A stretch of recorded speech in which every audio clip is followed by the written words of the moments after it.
Hi, everybody, and welcome to the Monday edition of Moohead Radio. I'm your host, a big and furry bovine. For the next however long we feel like it, we'll be talking about the Browns, the Cavaliers, and some other things happening around the wide world of sports. And joining me is Bronk in England. Hi, Bronk. Go Cavs. Yep. I have to start the program with a couple of things that are, one, the first thing is you get a lot of stories when you're in the broadcast business for as long as I was in it, and artists that you met or you heard bad things about, like Milli Vanilli. And it wasn't really Milli Vanilli, it was Fred Farian, their producer, who was the nefarious Farian.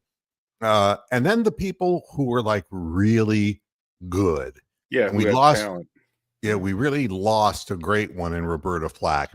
Yeah. And I would be remiss if I didn't tell you the simple Roberta Flack story that was told to me by a guy I worked with in Oxford, Ohio, at Miami of Ohio, named Bob Nave.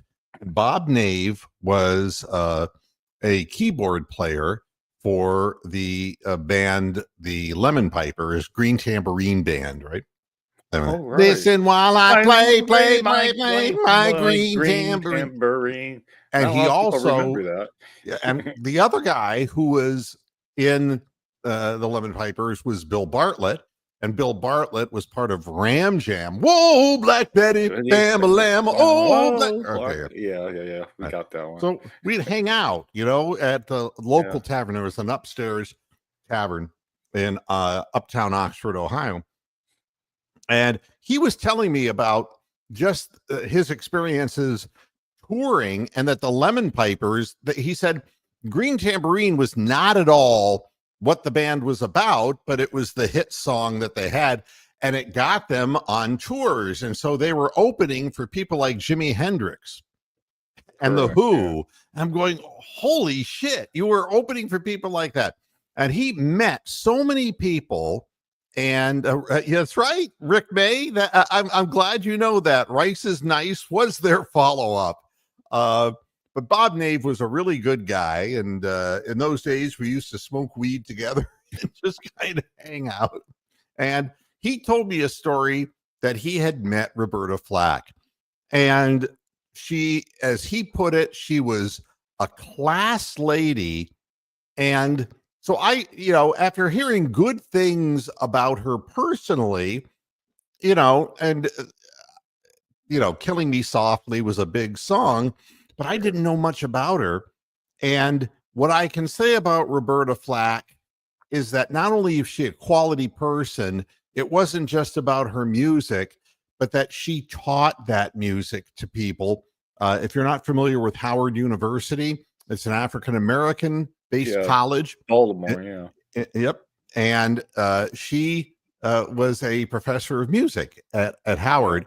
And did a lot of good things for a lot of people. One of the other things I want to say is that you wake up one day and Roberta Flack is gone at the age of 88. You said, how does she get to be 88? It's like that, But I hadn't heard much about her, and there was a reason for that. She had a couple of strokes in 2016 and 2018, but the worst was yet to come. She had ALS, Lou Gehrig's disease, and the last 3 years of her life, she was basically wasting away, unable to walk or talk, which is no way for a great person to go. And David, Black Betty was not something that was written by Bob Bartlett and Ram Jam, but it was an old song that was resurrected in essence. And it goes all the way back to the blues, back like the 20s or whatever. Right, in the early 1900s. And but they rocked it up and had their version of Black Betty. you know, it's an old we hate to lose song. good people. Just hate to lose good people. And Roberta Flack had a voice that was pitch perfect, and sang duets with Donny Hathaway, who died many decades ago from suicide. And it's sad when people go, but I wish the last years of her life had been better. The next thing that I have to do is to announce that Guardians owner Larry Dolan is dead at 94. Larry Dolan passed away, and he's basically been traded for a pine box and a plot to be named later. Well, I won't really go into my rant about how these teams shouldn't be passed down through their sons and daughters, but that's what's happened to the Dolans. But anyway. Yeah. But I'll tell you what's really gotten me sad today, and I think we need a brief moment of silence. Yes. For this is that the Browns have released Charlie Hewlett. Charlie Hewlett, who is 15th in the all-time career Browns appearances person. I am like devastated. Talk about a lunch pail, killing me softly with his snaps, killing me softly. Yeah. Here's what he wrote on his. Hewlett. Let's hear about it. A moment, but Charlie Hewlett. Yeah. Underrated. Thank you, Cleveland, for 10 great years. This is what he wrote on Twitter. While I had hoped to continue my time here, I'm truly appreciative of so many people in the organization as well as the community. Cleveland will always be a special place to my family and I. With that being said, I know I have a few good years left and look forward to seeing what the future brings. And then in parentheses, as long as it doesn't involve Cade York, sincerely, Charlie. Or the Haslams. Charlie Hewlett. I was that hit me right here. That was a sucker punch. Yeah, Charlie. He's but nobody's going to get mad. Because he got let go. They're going to crucify Andrew Berry for that. And I don't know what the story is, except that they're trying to save money somewhere. But I think they probably have figured out that they really don't need a long snapper too much. Because we're not going to do any field goals. Yeah, basically is what it amounts to. I mean, it's an iffy proposition to begin with. And why spend your money on that? But that's not all for the Cleveland Browns. Juan Thornhill says the Browns are releasing him. Please release him. Let him go. I mean, he don't want to be here anymore. Yeah, a guy who was supposed to be really good at stopping the run really wasn't good at stopping anything. Confused in the backfield perpetually, lazy, not working hard, not learning the defensive scheme. I think the Browns pretty well took a look at the film for the 175th time, and Kevin Stefanski said, I will be goddamned with my job on the line this year if Juan Thornhill is going to be out there. So they are releasing him. Basically, he jumped the gun like all these punks do. He said on Twitter, greater things to come one day at a time. There's nothing greater that's going to come to a guy who doesn't work hard. Cleveland, celebrate this loss, okay? Yeah. God almighty. And as if that's not enough. Oh, and Bronk has put up the history. Yeah, there's a whole Wikipedia page about that. So no, it's not a White Boy Ram Jam song. No, of course not. I didn't want to get into Lead Belly and all that because people go, who's Lead Belly? Well, they do look it up. People learn something. He's a rapper. Learn something. God Learn your almighty. history. Bit of Black History Month for you here on Moohead Radio. Now, here's my favorite. Jameis Winston, who some people are saying that should be the guy that the Browns bring back. And it's like, I would rather bring up my Taco Bell dinner from 25 years ago than bring him back. All right. Yes. And listen to what this idiot is saying. Oh, okay. Heading into free agency on the other side of 30 years of age, Jameis Winston knows he must refine his game. And in order to do so, he's looking to some of the greats at taking care of the football. Taking care of the football. Kind of late now, isn't it, you dope?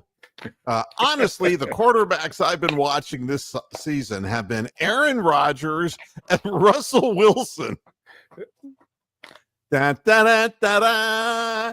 Da, da, da, da, da, da. Oh, He's man. watching washed up quarterbacks playing for lousy teams. And the reason is because I think they do a good job of limiting their own critical errors. Early on in both of their careers, you saw the flash. They show you they can make a play when it's time to make a play. Now listen to this. But sometimes they play games where you're just like, man, they have took 18 consecutive checkdowns. And I think that's the part of my game that I have to really master. I'm not making this up. You think? And now the rest will be said like Casey Kasem because it has to be. I know I can win a shootout. I know I can go out there and surgically dissect any defense that comes my way. But now the key to my game, to me actually elongating my career and bilking organizations for millions more dollars, is winning football games and protecting our team to the best ability I can. And I want the all-you-can-eat crab legs signed. Yeah. Jameis Winston. Well, he just wants to have that sort of cash that Kirk Cousins has been flashing around. So for being a mediocre quarterback and going from team to team. So good luck to him. Well, I mean, the thing that's ridiculous about this, he threw 12 touchdowns and 12 interceptions in 7 games with a 2-5 record. So he's after 30, he's just coming to the realization after having a 33 touchdown and 30 interception year. He's having the epiphany, as they say. SAT. Yeah, oh, yeah. It's like suddenly when he doesn't have a job, it's like this guy, and it's like, and it's the Lord Almighty who told me I have to watch Aaron Rodgers when he's old and crippled and playing for Woody Johnson. Give me a hallelujah, would you? Hallelujah. Well, yes. Oh, fuck yourself, dude. I mean, if he could have been able to do it, he'd have done it by now. But he's into the glory of God. Amen. He's a prosperity quarterback. That's what he is. That's incredible. In Tampa Bay, 5,109 receiving yards to become the founding and only member of the 30-30 club. 33 touchdowns and 30 interceptions.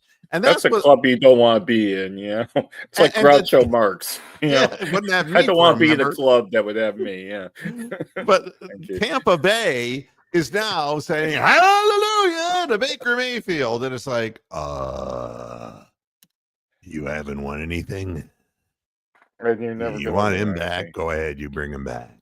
He'll disappoint you because that's what he's done his whole career. You know what that's like saying? That's like Paul Shuey. I'll use an old Cleveland Indian. Well, let's bring it up more to the present. Tristan McKenzie. We'll use him because he's trying to come back this spring. It is like, what I really need to work on is, besides the anorexia problem I have, the inability to gain weight and the fact that I break limbs if somebody looks funny at me, is that I've come to the realization in my maturity that I have to throw strikes. Good one. Oh, it's a segue off onto there's another person who's passed away. Who? Well, Scott Sauerbeck, that you reminded me with Paul Yeah. Sheedy mentioned. 53 years old, Yeah, left-hander. he, Scott yeah, Sauerbeck. he was famous for hiding in the bushes from the police one time, wasn't he? Yes, he The whole was. story. I forget the whole story on that, But but you you can't. can look it up on the internet. So, But you yeah, can't hide from Father Time. And he died of a heart attack at only 53. Scott Sauerbeck, Yeah. legendary Cleveland reliever. Yeah. And Double P says, I thought you were going to read his quote. You are not what you think you are, but what you think you are. That's deep. Yeah, that's CTE is what that is. Yeah, And I don't even want to touch that with a 10-foot pole. He needs help. Yeah. Yeah. I mean, wouldn't that be great if Ernest Ainsley... Heel! Yeah. Heel! Heel! It's like James, baby. I mean, Baby.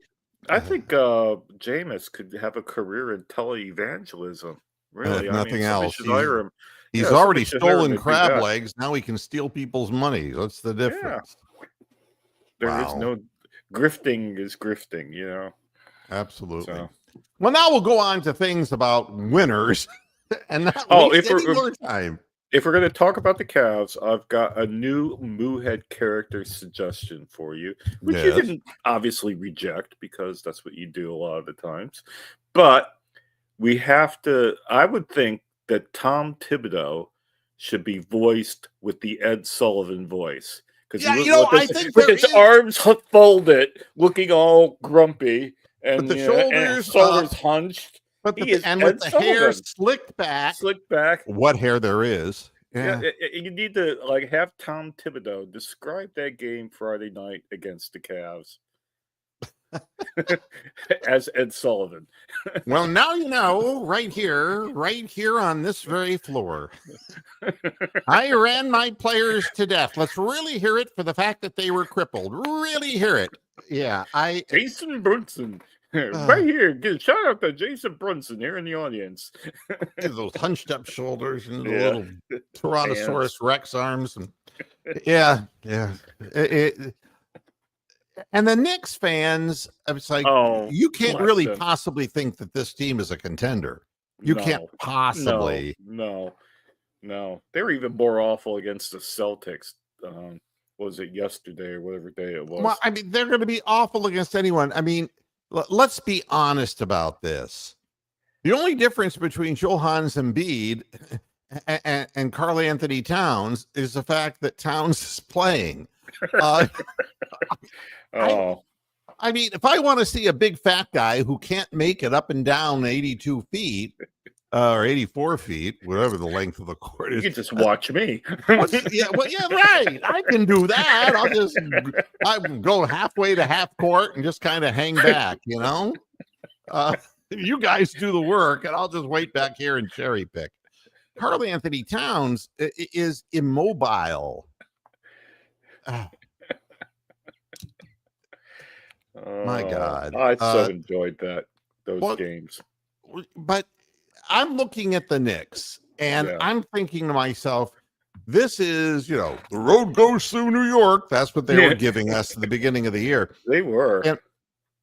And Brunson, who, I mean, nothing wrong with him as a player. Yeah, he's a decent player, obviously. Yeah, and he's got a real nice, reliable mid-range fade.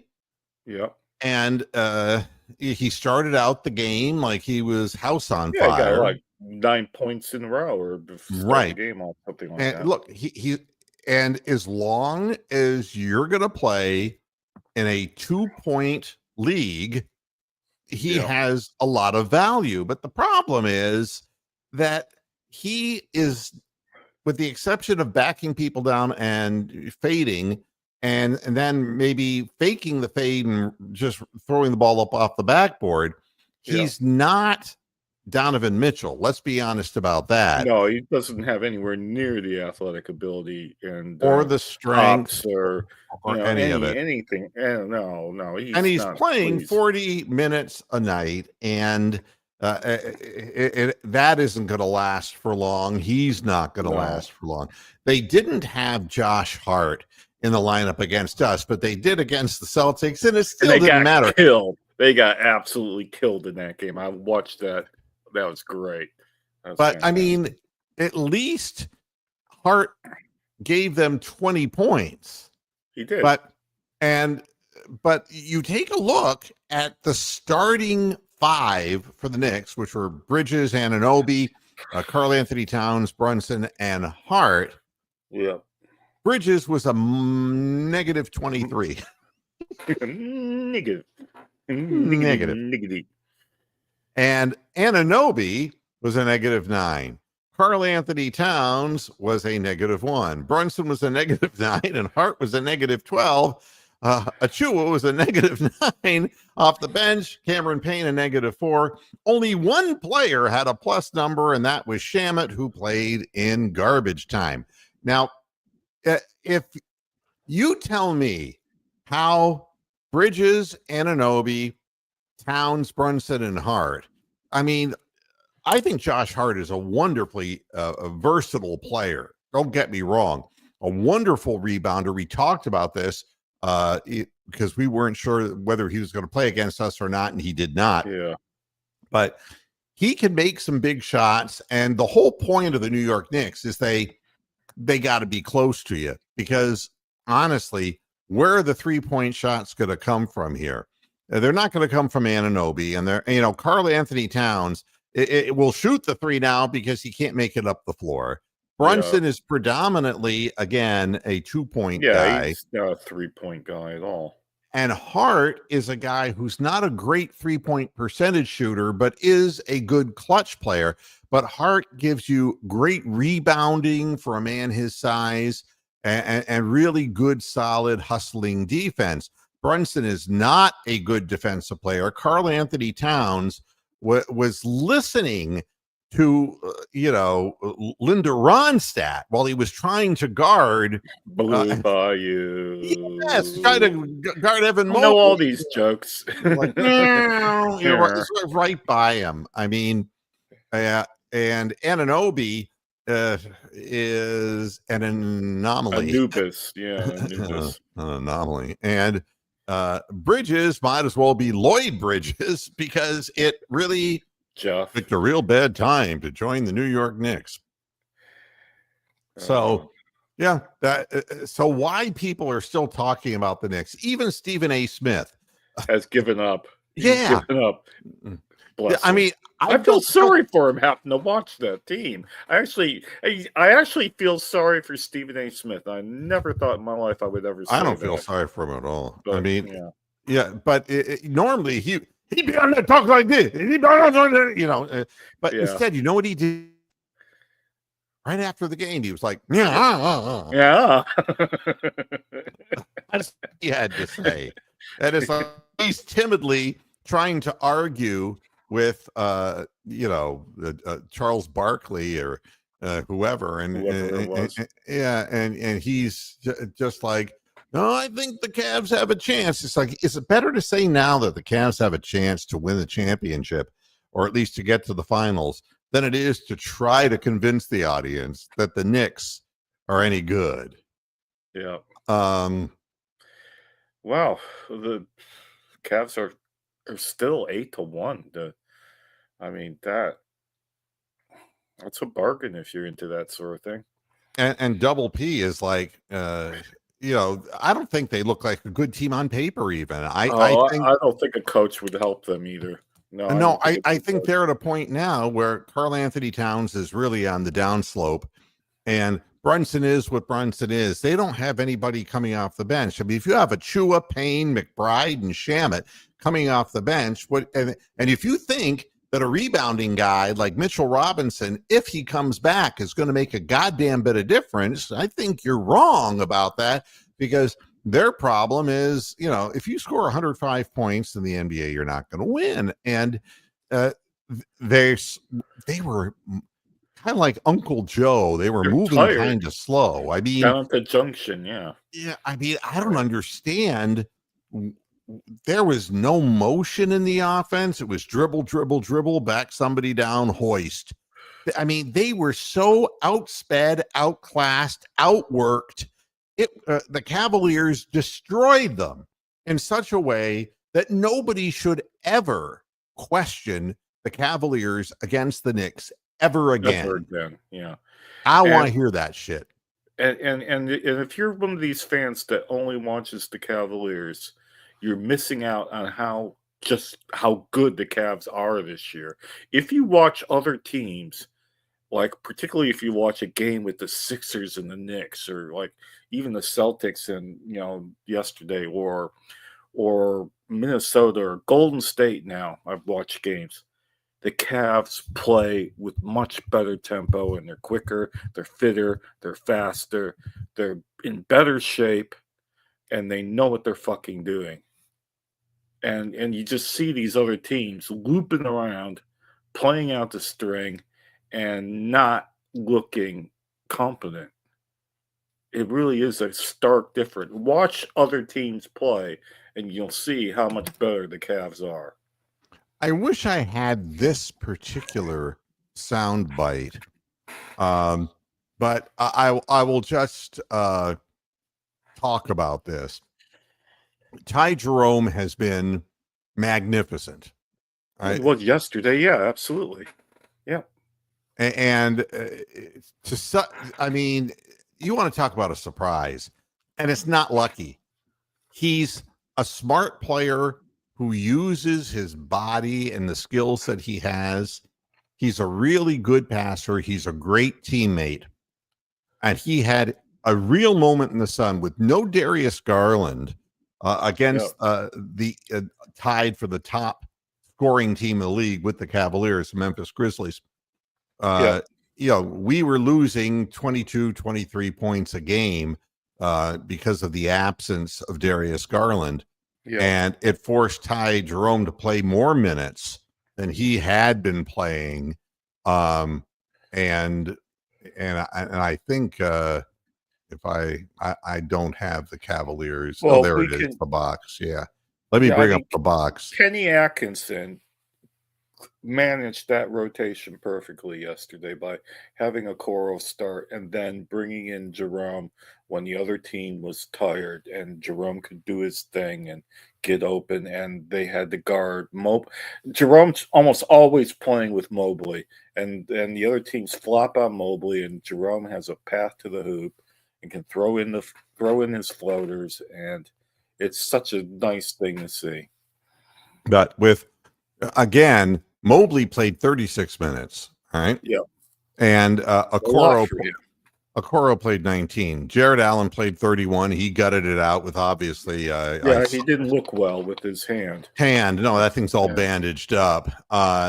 Mitchell played 35 minutes and Strus played 31 minutes. So there was more starting action against the Grizzlies, and there had to be, just because the Grizzlies are 100% healthy too. Yeah, and they're an athletic team. They're a team that can match the Cavs in their fitness and speed, which they did. Just bringing Dean Wade back, he played 17 minutes and was 0 for the game. And Sam Merrill couldn't hit the broadside of a barn from behind the arc. Correct. And it was a challenging game from the perspective that entertaining as hell. It was a great game to watch. Two really good teams, but I do have something to say about the Grizzlies too. That if Ja Morant wants to be considered one of the great players in the game, he has to play more than just the fourth quarter. Yeah. He has to get this team off and running. And Jaren Jackson is a really good defensive player, and he had 22 points. He did well, and that was one of the marquee matchups, he and Mobley. Yeah. And Wells had a good start to the game, hit his first 5, 4 in a row from 3-point, and then didn't make anything after that. Yeah. Morant was only 6 of 13. He only took 13 shots from the field, and he scored a bunch of points early in the game, just like Brunson did, but he stopped shooting, and that doesn't help the team. Well, he got 5 fouls on him. I mean, we started playing directly against him and got fouls on Jackson and Morant and fucking Lurch in the middle there. So yeah, we got him in foul trouble. Yeah, well, Zach Edey isn't gonna, he's Yeah. not gonna beat anybody. He's just a big lump of a man who stands there. But you look at, Aldama had a good game. He Yeah. was 3 of 6 from the 3-point line. Kennard, who's a proven vet who can shoot the hell out of the ball, was 3 of 5 from the 3-point line. But in the end, they were 15 of 39 from 3. Yeah. And the Cavaliers were 13 of 47. The Cavaliers did not have a great shooting night by any stretch of the imagination, but they got better as the game progressed. And I don't know what the officials were doing in this game, but it looked like they were doing everything they could to keep the Grizzlies in the game. There was a point where the Cavaliers were up by 8 points with a chance to really start blowing it open. And they kept giving the ball back to the Grizzlies, making bad calls, calling fouls, getting them to the free throw line. And it was just... the big difference in the game is Cavs had 7 more shots and 20 more rebounds. That's it. So that's where, if you're looking for how that game got won, that's the reason why. Now, let me tell you why the Cleveland Cavaliers are so vastly improved. And don't take my word for it. Because, his 26 points made Ty Jerome the absolute star of the game, because he put up the points that Darius would put up and did it in 23 minutes for crying out loud. 23 minutes and 26 points. And look at the other stats on this guy. He was 3 of 7 from behind the arc, 5 of 6 from the free throw line. He had 5 rebounds. He had 4 assists in 26 minutes. I mean, really, really good. So that he gets the interview after the game, right? He does. He is. Because he's the star of the game. And they said to him, "You didn't play last year, but you were here, and you were, obviously healing up after surgery." They said, what is your take on why the Cavaliers are so much better this year than they were last year? And he reflected and he goes, well, for one thing, it's a change in coaching. And then he stops and he goes and like he's going to name a bunch of things, and he stops and he goes, that's about it. Wow. Yeah, he was probably, his wheels were turning in his head so fast that he didn't want to say anything to offend anybody, because that's the worst thing you can do when you're a player, and you get heat. But he said it all by looking at his face. But he said it. But you can see the wheels going around. But players couldn't stand Bickerstaff. And look, I talked about it last year about the problems with the agents. The agent that represented Mitchell and all that, and it was ugly. They did not want to play for this guy, and it's for the same reason that the Knicks weren't all charged up to play the Cavaliers on on back-to-back. Because they could play for Ed Sullivan. They're being beaten to death. Imagine being horsewhipped. Like, now right here, I'm going to whip you.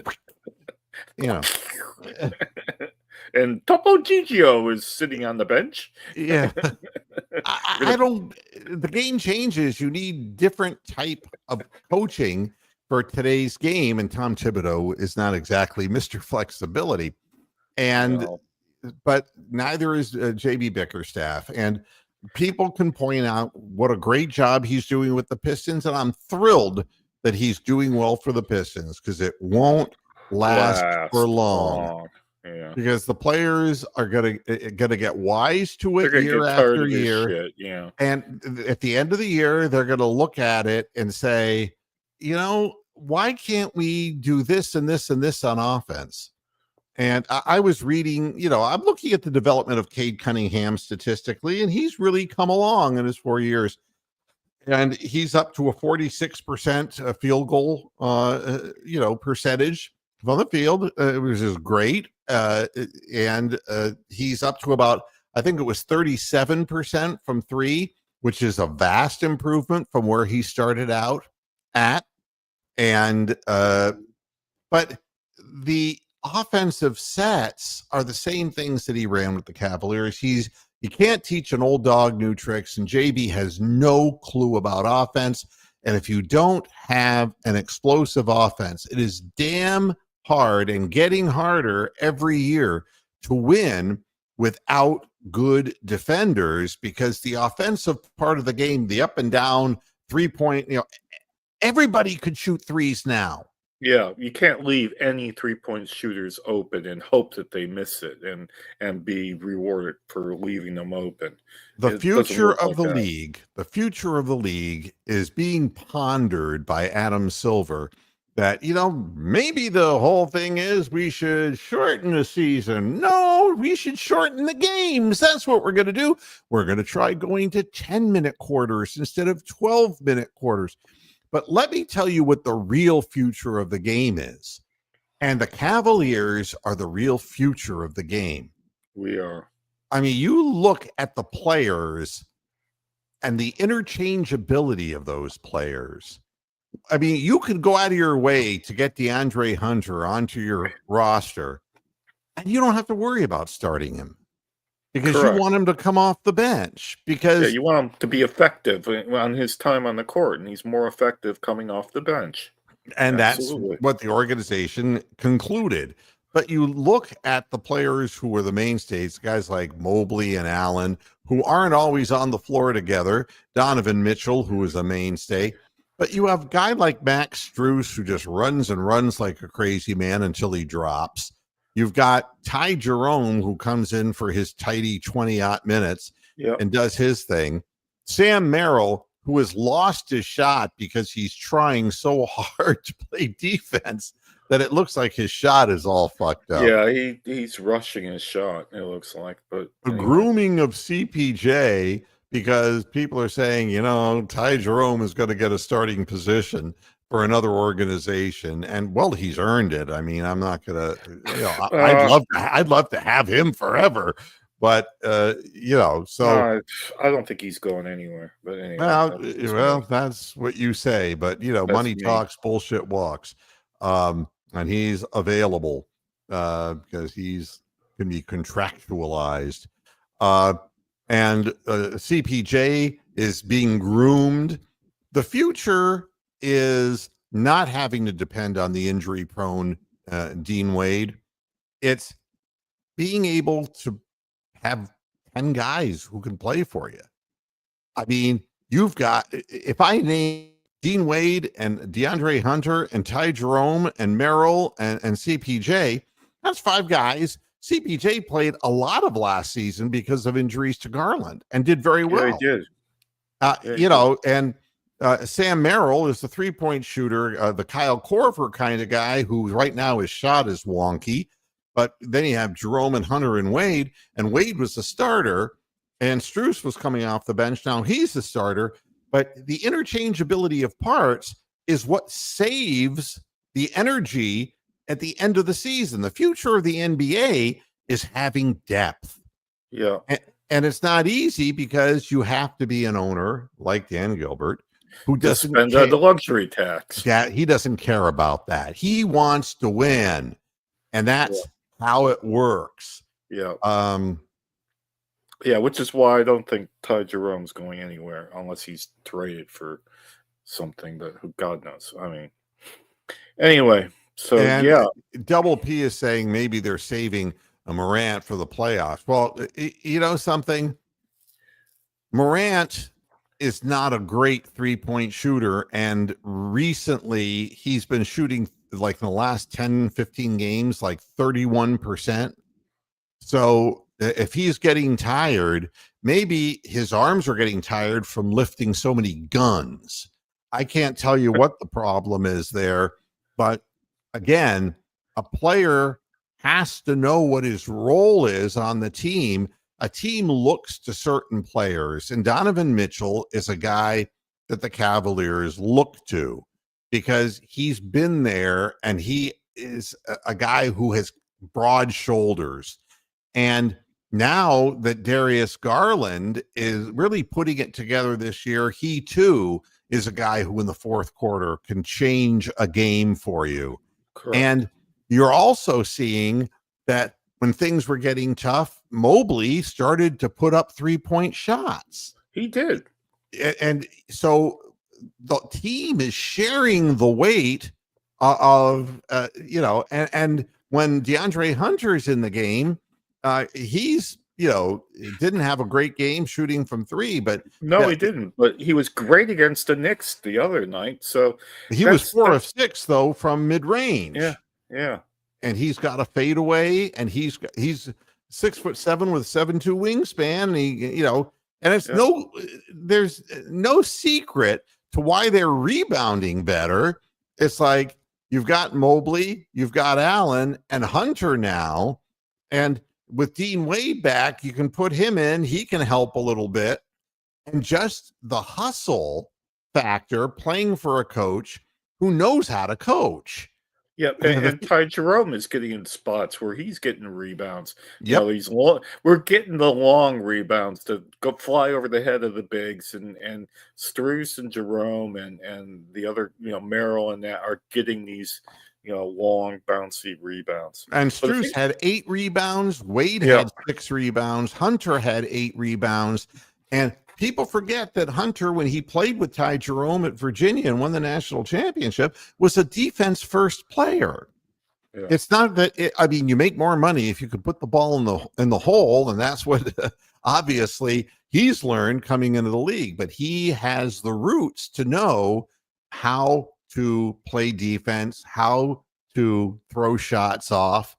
He can play against wings, and he has a legitimate ability to force them into fadeaway shots and lower percentage shots. So, and the thing is, when he's driving in for a layup, you always held your breath when it was Caris LeVert. You never know what sort of crazy layup shot he was going to put up. But Hunter puts up layups that go in the fucking basket.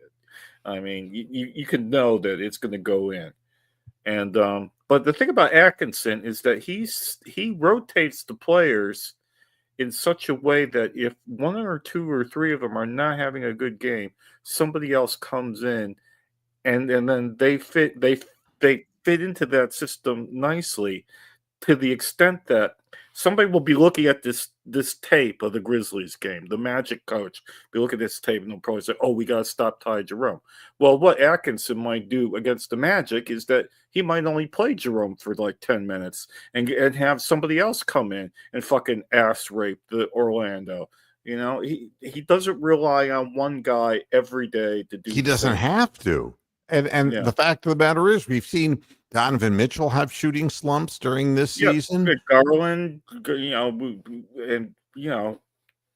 absolutely. We've seen everybody have shooting and slumps. Okoro, right now looks like his shot is really kind of broken, and he hasn't played much basketball. He got 4 rebounds in 19 minutes, but his 3-point shot, he's 1 for 4. And it looks flat, and it looks awkward right now. Yeah, it looks like it did 2-3 years ago. But he's a defender. And I think there comes a point where it's wonderful that Isaac worked on the form of his 3-point shot, but that's not what they need him for now.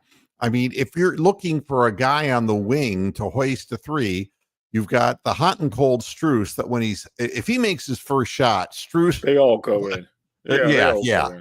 And that's bunches the thing. and bunches. I mean, if you're Vegas, you love the Cavs because player props are totally out the window with them, because you never know which Cavs player is going to have the big game and which Cavs player is only going to get 6 points. You just don't bother betting on that.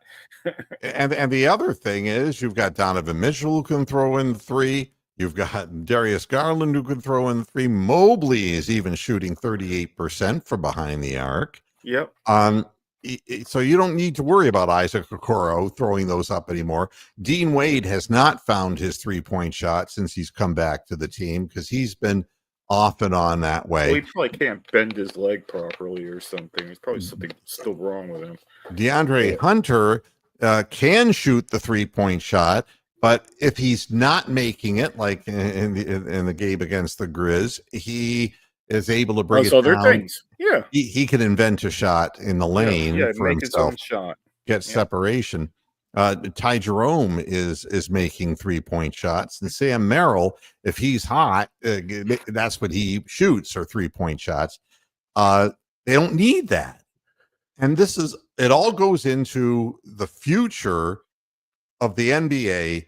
Runs through franchises like the Thunder and the Cavaliers. Yeah. And the Cavaliers are further along than the Thunder. As great a year as the Thunder are having, I don't think that guys like Dort and players of that nature, he's a fine defensive player. Yeah, we got the Cavs roster's better than the He's Thunder. Jimmy Butler without the offense. And right now, their pace of play and everything that they do is scoring them a lot of points in Oklahoma City.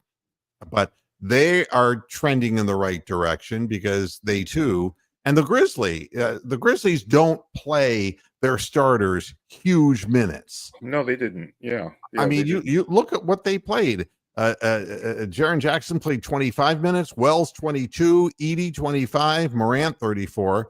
And Desmond Bane, who we'll talk about here in just a second, 35 minutes. Bane was 2 of 13 from the floor, and you're wondering why he started a fight with Donovan Mitchell on the floor. Yeah. It was because he was sucking a big moose. That's why. I can tell you, when you suck the big moose, you suck the big moose. Yeah, and Desmond Bane was bad. Yeah. He was bad. He did get 8 rebounds. He's a physical player. But again, that whole, and the thing that tells me the most about the Cavaliers is and this is from the New York Post. All right. So you consider the source. It must be true. But when Mitchell and Bane were, Mitchell, stumbled, fell to the floor, the loose ball, basically, he regained possession in time to call a timeout from the floor. He did. And Desmond Bane decided he was just frustrated and wanted to take the ball away from him. And a damn near melee would have started. Well, it looked pretty grim. I thought initially that Mitchell had been thrown out of the game, but that's not what happened, obviously. But I was worried about that. But here's the difference between the screaming JB Bickerstaff, who had been screaming at the referees because he's a schmuck, and our coach, Kenny Atkinson, who's the real deal. He says, quote, this is after the game, "It was a 50-50 ball. I don't understand how it got elevated," Atkinson told reporters. Wow. "I did see Ja Morant join the fray. I wish it would have just been left Don and Desmond. Leave it at that. When you start getting guys coming in and pushing, that was when, my observation, I did not love that we had people come from the perimeter to get involved in that. Let the two guys tussle and everybody else stay out of it." That's a way of telling Tristan Thompson to get your weak stuff out of here. We don't need you to think that you're an enforcer on the bench when you can't even play minutes because you can't shoot a basketball anymore. Be grateful to the Lord Jesus that you still have a job. Yeah, that's a nice way of telling that to Tristan Thompson. Absolutely. I give that 100% green tick. Yeah, that's definitely what happened there. That's what makes the coach. You listen so when he talks. Yeah. He's not screaming at the refs. He's not losing control. He's just making a statement, and that statement will be heard in that locker room. He's like E.F. Hutton, when he speaks, people listen. And Donovan Mitchell can take care of himself. Donovan, for his part, rolled over and got out of bounds, holding his hands up. I honestly don't know why Donovan was assessed. Yeah, I know. I was a worried about technical. that. I don't I thought we were understand. going to get. I thought we were going to get totally fucked in that situation, but we I mean, I didn't. certainly know why Tristan Thompson was, Yeah, but I didn't understand. I mean, and Bane, I understood why he was, and John Morant came into the fray. I can and I think understand why Edie that does happened. something. Yeah, But I didn't see anything that Donovan Mitchell did particularly that was worthy egregious. of Yeah, that. yeah. Yeah. So, Well, what was much worse was fucking how Darius Garland got elbowed by Brunson. Then 10 seconds later, he got pushed while he was flying through the air and landed straight on his face on the floor Friday night. That was really upsetting to see. So, anyway. this is something that I'm just picking up here. Um, Oh, yeah, breaking moves. uh, the longtime voice of MSG Network, Al Troutwig, passed away, Oh, wow. and he was only 68. And I'm looking for. It says Al Troutwig passed away. His former colleague Alan Hahn revealed in a post on X today. Wow. He had been a mainstay over his decades long in sports broadcasting, everything from the Yankees to the Knicks and Rangers, as well as the New York City Marathon and the Olympics. I'm looking for a cause. He left the airways 4 years ago after MSG opted not to renew his contract in 2021. All right. And that it's really sad. Oh, the beloved broadcaster told Newsday in an interview last year he had undergone cancer treatment, though he did not say what type of cancer it was. Well, He had turned 68 a day before the interview was published, did say that he had been cleared. Now it was just a matter of getting better. That didn't happen. And, I thought that he perished when he was watching the Knicks play and lose, but that's yeah, well, not the there you go. case. No. Yeah, it's too bad. Al Troutwig dead at 68. So, boy, Yeah, this is a. you haven't been waving the black cow of death about lately. Oh, I'm not about to start either. Don't need to now. And something, Rich. I understand what you're saying, but Jerome will understand, just like Hunter would understand why Ty Jerome would go someplace and get paid. Well, I we'll see mean, what happens. yeah, we'll see what happens, but I can understand, how that happens. All right. Well, you don't have a lot of time left unless you want a bonus Moohead. But what about the Magic? Are they healthy? Do they got Banchero back? And they've got Banchero back. What's all going on with them? They got one of the Wagners back, and Richard. Dun, dun, dun, dun, dun, dun. But what do I think of them? Again, they were really rolling, and then they got their season all disrupted because of injuries. And I consider them a far more dangerous opponent than the Knicks, only because they're young. They can get up and down the floor, and they can turn defense into offense. They've got a real strong guy in Banchero who is just really powerful around the rim, needs to work on his three-point shot, but they have the beast Wagner, who is, the Nazi. And then, then they have the other Wagner, who is, the skip, hop, and jump down the lane guy, and he can score 20 a night. Yeah. I mean, they were legitimately playing really good basketball, and now they're just trying to find their legs under them, getting their pieces back together. So I think they're a good team. And here's a story that I had to go with because, at this point, ESPN is putting the Cavs on all the time. They have no choice. They are now. Yeah. They're appearing in England now, too. They're on TNT. It's funny. Suggs is a game time decision. He's a game time decision even when he's on the floor because he can get hurt at any moment. That guy is an injury waiting to happen. And he's an aggressive defender, but he gets hurt far too much. And Banchero is a solid player. Bickerstaff teams had a hell of a time playing against fucking the Magic, but I think the way the team approaches now with Atkinson, I think we should win that game as comfortably as we've won some other games lately. But whether we will or not, we'll see. Obviously.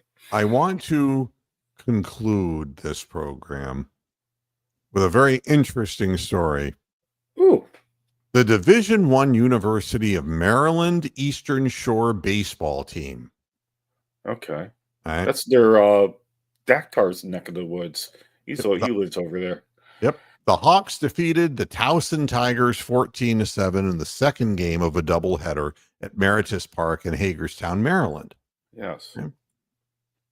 The thing that was interesting about the win, it was their first win since May the 20th of 2023.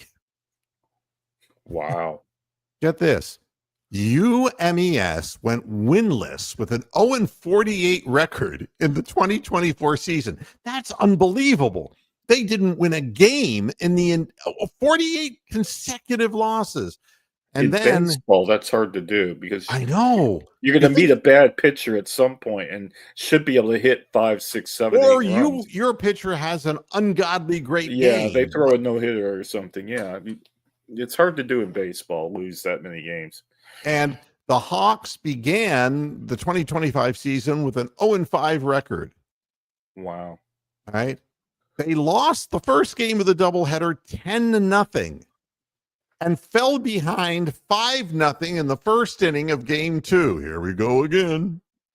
However, the Hawks proved resilient by scoring in each of the next 4 innings to take an 11-7 lead and added late insurance for a 14-7 win.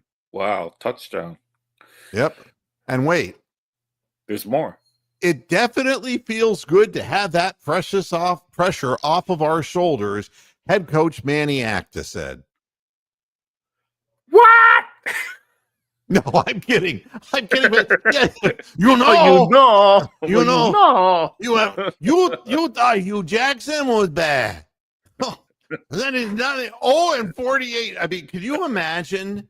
It's like, Manny Acta. Oh, are we going to recruit players? We've lost 53 games in a row. But they followed their win with a 13-9 loss. But, you know, 13-9. Could you imagine the celebration? Oh, that had to be party time in Eastern Shore, man. You know, they give me these players, they got one arm and one leg. What am I doing in Maryland Eastern Shore? I should be crabbing. Yeah, we got a whole roster full of Jim Abbotts. Oh, God. I had to make a tasteless comment or two. That's what I do here. But anyway, as a pitcher, he was a switch pitcher. Yeah. He got every other start off because he didn't have a right arm. He was a gold glover, god damn it. A real diaper dandy guy with one arm. Can you imagine that? I remember I used to go up to the stadium up in Tampa and watch Jim Abbott play. You tell me, how in the hell can you masturbate if you have to use a glove? Yeah, there's so many things that do make you wonder. I mean, it was amazing watching him play. Yeah, it's like the ball would come back to the mound, he'd field it, take the glove off, and just throw the glove out. Oh, for God's sakes. Why are we making fun of a one-armed man? And he hit the Indians. Well, I think Manny Acta or Eric Wedge was responsible for that one. That sounds like Eric Wedge, See Eric Wedge after the game, doing his little buddy rabbit thing. Yeah, he's twitching everywhere. And he would be saying, and I told the players after the game to read a farewell to arms, and they'll take this seriously next time. Well, Well, at any rate, that's the show for today. I sure hope you enjoyed it. And I'm sorry so many people died. I mean, you should sign off with the Ed Sullivan Thibodeau voice, and thank you very much for watching and whatever. Been very, very great to be here. Very, very great. Really, really nice. Oh, God. Hey, Tom Thibodeau. I mean, please, for goodness sakes. I was just watching that game thinking, that's Ed fucking Sullivan. It was just like an epiphany again, you know? Plenty of good seats available. Uh, There's no such thing as a sellout at Maryland No. Eastern Shore. Yeah. When the No. game is rained out, people just exhale. Oh, I don't have to watch that. Oh, nice. And here's a guy who have fewer fingerprints after a robbery. He's better than Stallone at doing one-armed push-ups. Correct, yeah. That's all he's got. Jim Abbott. And I don't know what happened to Jim Abbott either. Oh, I don't know. Scott Scotterbeck's dead, but I don't know about Jim Abbott. Jim Abbott, I was wondering if he got a job at like the Aladdin or one of the casinos in Las Vegas. Yeah, doing the slots. He'd be perfect for that. The one-armed bandit. Thank you. I knew where you were going with that. Yeah, so you listen to this program long enough, you become warped like the host. Oh. Guess where he was born? Jim Abbott was born in... It's a city you're well familiar with. Yeah. Why am I thinking where Abbott was born? Flint, Michigan. Flint, Michigan. He was. And he went to the University of Michigan and Flint Central High School. Yeah. And it says he bats left-handed. No. It does. Bunts a lot. Oh, all right. So thanks everybody for joining us. Hopefully when we back on Friday, we won't have a show of multiple deaths. Okay. Well, and we probably will, but anyway. I thought Al Troutwig still worked in the Madison Square Garden network. So it shows, I'm getting old. My goodness. I was wondering, it's like, I haven't heard that guy's voice for a while, and I won't. Well, I hope the next time we see each other, we'll be like 49 and 10. Or at least look, this is going to be a challenge this upcoming stretch. And, the next game you play, you got to play the Magic. And that's never an easy place to play. Well, yeah, I mean, and you're looking ahead to the Celtics, really? Isn't that? Yep. If you can beat the Magic and go into that game against the Celtics, they're 5.5 up. Is that what they are on the Celtics, or 6? 6, I think. But I mean, and if you can then beat them in their building, and then the whole world watching, and the world will be watching. It's on here. 7 games down with that many left to play. It's going to be hard for the Celtics to really gain momentum. So you know how big a game that is, and I'll tell you, the Celtics are a juggernaut. They know how to play big games.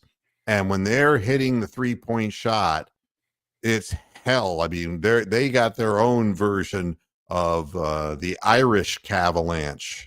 So, well, I just hope they don't fucking elbow our guys in the jaw like they usually do. Or no, they'll do what they have to do. And the referees won't call it. But the fact is that, if we lose in the Garden, it's not a big deal to me. If we play them physically and hard, that's what matters. What really bothers me, and it was like with the Cavs with Bickerstaff, is that they would be an abstentia in games, and it was like, this team doesn't look like they're all in, and they're not really putting out. And that's the way the Knicks looked against the Cavaliers. They looked like a revolting bunch. They looked like they had. Oh, you should see the Celtics game against the Knicks, man. They died. They just were dead. Well, thanks a lot, Bronk, for joining me, and thanks to everybody who watched the program today. And we'll be back. All 5 of you. On Thank Friday. you very much. Double P, Ron Shane, Rick May. Yep. There you go. Thank you so much, and I'll see you again on Friday. Until then, hasta la vista, Pastor Heads. Good night.